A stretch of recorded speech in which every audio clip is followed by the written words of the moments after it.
The $158 billion mortgage cliff. Let's have a look. Hello everyone, Florian here, and welcome to another episode of HeiseSays. Grab your stein of coffee. I want to have a look at this article from Yahoo Finance discussing, well, they're calling it a time bomb. $158 billion time bomb about to blow. Dun dun dun. I'd call it a mortgage cliff. It's similar to things and predictions we've seen before. Now, what are they talking about? I haven't read the article, but I guess it's going to be this. Going from a nice, cheap 1.89%, I don't trust the Reserve Bank at all, fixed rate, to, well, a 4.99% fixed rate or higher, or variable rate. You're going to get a bit of a jump. And this is based on, the average New South Wales mortgage. It's going to be a hit, guys.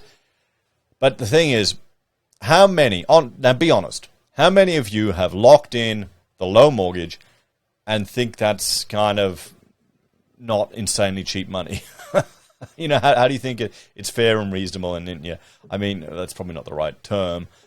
How many of you are not insanely happy with paying such low rates? It's just nuts. It's so cheap.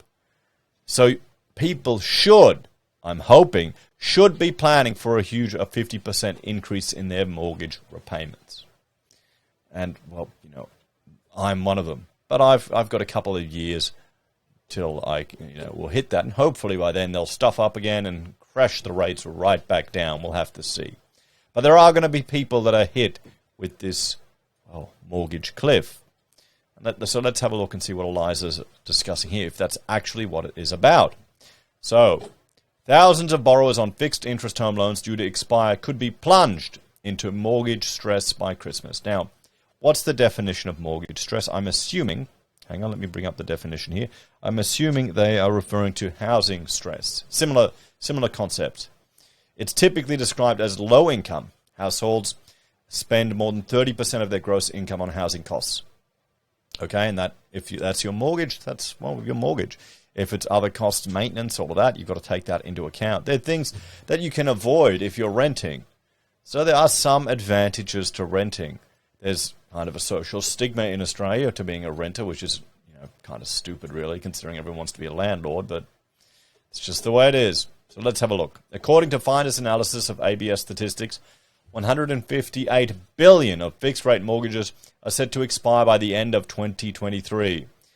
This could increase repayments by as much as $10,000, $872 a year on average. Yes, yeah. No, you got to find another 10 grand. An estimated 29.8 billion worth of fixed-rate mortgages are set to expire by the end of 2022, which will mean an extra $641 in monthly repayments for Aussies homeowners by Christmas. Now, a lot of people fix their mortgages, like much more than normal. Most people, let's have a look here at wait, no, that's wrong button. We'll look at the cash rate. I mean, most brokers and everyone has been just saying go variable, because, well, we only know rates going down pretty much forever. So now we're in a different world. Now, how many are the people who are fixed with their mortgages? Are they people like you and me who maybe have bought a few years ago and who saw the news and the Reserve Bank governor saying rates won't go up till 2024 and thought, yeah, that sounds like bullshit. I'm going to fix now while I can to take advantage of it. I also did it to stop paying off my mortgage so I would spend money on my renovations, but that's probably got more to do with my wife getting annoyed that I would just want to pay it off and not fix up the house. But anyway, that's completely off topic. But the thing is, are we going to see a whole flood of people whose mortgages return to normal interest rates or higher interest rates that are used to paying higher rates and have got big buffers because they've been paying down for a while and have got equity built up in their house? Or are they going to be newbies that came in, maybe enticed by the government, or maybe they wanted to star in a sob story on ABC about someone else taking the blame for their decisions. And then, those people are the ones that are going to cop it. We'll have to see. Finder's Consumer Sentiment Tracker found 1 in 4, 25% of Aussies already struggle to pay their home loan each month. Now, are they struggling to pay their home loan each month because, well, their home loan is just eating up way too much of their income? Or because they're shit with managing money? Which one do you think it is? Because they never clarify that there. You know, and I don't know, guys. I don't know. I'm leaning slightly more towards the fact that a lot of people are shit with managing money here in Australia, and they've never had to actually tighten their belt. Like we saw another mortgage sob story, and the guy was going on about how he might have to make some adjustments to his day-to-day living. He might, you know, there's super first world problems. Oh no, I may have to make some minor sacrifices in my day-to-day living because interest rates are going up. I mean, he's a young guy. It's pretty funny. We can laugh at it because he's going to learn. But damn, I mean, come on. So fixed-rate mortgages hit a peak of 46% of all new home loans in July and August in 2024. However, these low fixed rates are said to expire into variable rates over 5% over the next 12 months. With the average loan size of $509,000, Aussies could expect a $906 increase in their monthly repayments on the average owner-occupier loan by the end of 2023. And that's what the Reserve Bank wants. They want more of that money, you know, not being spent on discretionary things. So, I mean, okay, let's role play. You need to come up with another $900.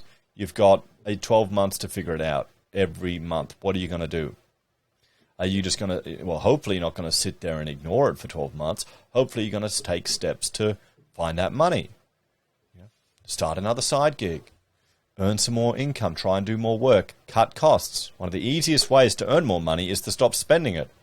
Get rid of that Netflix subscription, the Disney Plus subscription, the Stan subscription.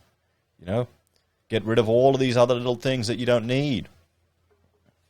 And for some people, this is going to be the first time they've actually looked at their money flows in and out, I bet you. Head of Consumer Research at Finder, Graham Cook, said the fixed rate cliff was a very scary prospect for Aussie borrowers, describing it as a time bomb. Well, remember, we heard the same thing with regards to the interest-only period. You know how they weren't allowing people to redo those. That was meant to be a big disaster, impending cliff, and that really didn't materialize into anything.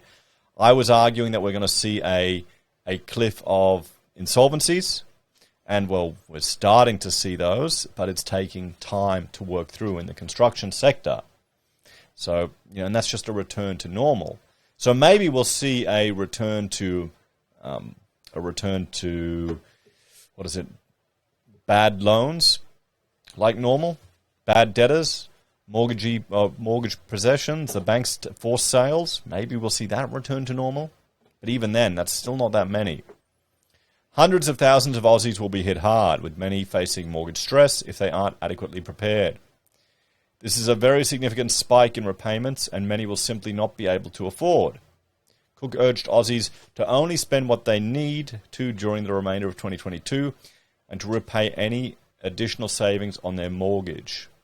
Very few Aussies have the emergency funds they need to handle a monthly rise of this proportion, he said. Well, I mean, that's an interesting one. Let's talk about that one.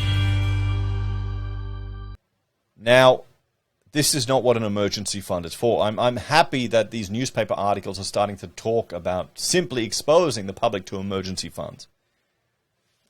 Now, emergency fund is meant to be 3 to 6 months of expenses if disaster strikes, if you lose your job. That should include a few months of your mortgage repayments, all of your food costs, everything sitting there in cash that you can draw upon.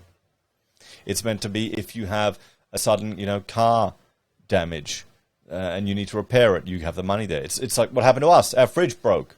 10 years and I managed to get one. Appliances online, #not sponsored, delivered by 7 a.m. the next morning.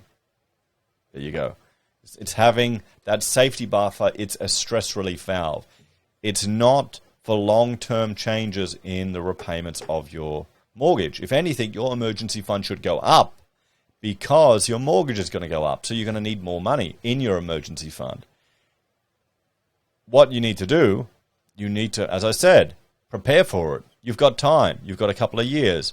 Look at your budgeting now. Get a good, get an Excel bloody spreadsheet out. Look at how much you're going to have to spend and make sure you have that much money coming in. That's all you got to do. I know it's not easy to increase your income significantly, but you're going to have to find a way to do it, or you're going to have to decrease your expenses. There may be people that rent out a room, do whatever they can to bring extra money in. And that's when innovation really happens. So we'll have to see, guys. Always remember, with the news, the negative, the fear, it gets the clicks. So that's what the emphasis is going to be. It's not necessarily what we're going to see happen or what we're going to see play out. Anyway, thank you for watching. Let me know your thoughts and opinions on this one. What advice would you give to someone that that is in a bit of trouble and needs to increase their income? Don't you dare say OnlyFans. No. We read about that bloody property guru yesterday. I'm still annoyed. Anyway, I'll see you next time. Like, share, subscribe to the channel. Support check out my other channels on HeiseBim and HeiseSays International for other content I create. And if you want to support us, you can financially on YouTube or Patreon. Use our referral links, buy our pocket squares, or call us if you need an architect, everyone. Take care, guys. Have a great day. And I'll see you next time. $158 billion.